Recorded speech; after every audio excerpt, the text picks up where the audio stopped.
Pembahagian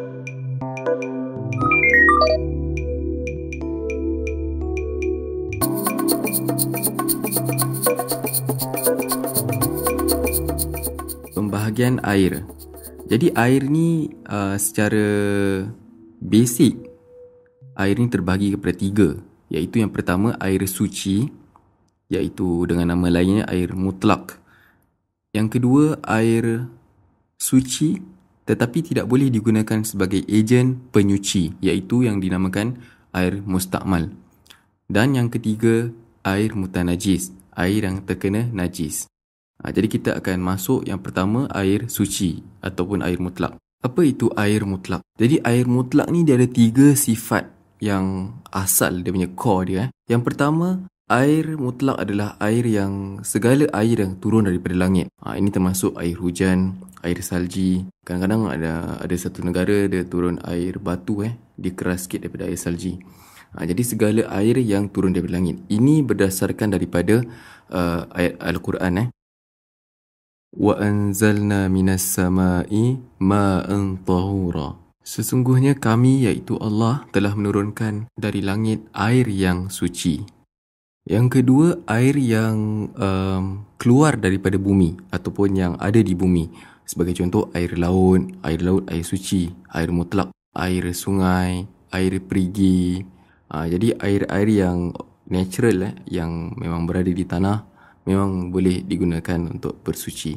Ini berdasarkan daripada hadis Rasulullah SAW yang berbunyi, huwa at-tahuru ma'uhu al-halla maitatahu. Yang bermaksud, ia merupakan air yang suci yang halal mayatnya. Okey, jadi dekat sini kira satu sahabat bertanya kepada Rasulullah bahawa ketika aku sahabat tersebut berada di laut dan mempunyai air, dan air ni cukup-cukup untuk minum, dan Rasulullah bersabda di mana air itu, iaitu air laut suci, di mana halal mayat-mayatnya. Bermaksud ikan-ikan itu jika mati dengan sendirinya maka halal. Dan yang ketiga, sifat air mutlak ni dia tidak berubah dari segi warna, rasa dan bau daripada asalnya. Sebagai contoh, bila air hujan tu kita takung dan kita nak gunakan untuk bersuci, sekali ada orang masukkan teh kat dalam, jadi dah berubah. Jadi air tu dah berubah warna, dah tak boleh digunakan untuk bersuci. Penggunaan air mutlak. Air mutlak wajib digunakan untuk perkara-perkara yang fardu. Sebagai contoh, solat fardu, wajib kita gunakan air mutlak. Berwuduk, wuduk ni fardu, kita kena berwuduk dengan menggunakan air yang mutlak. Dan juga haram kita gunakan air mutlak yang kita curi daripada orang.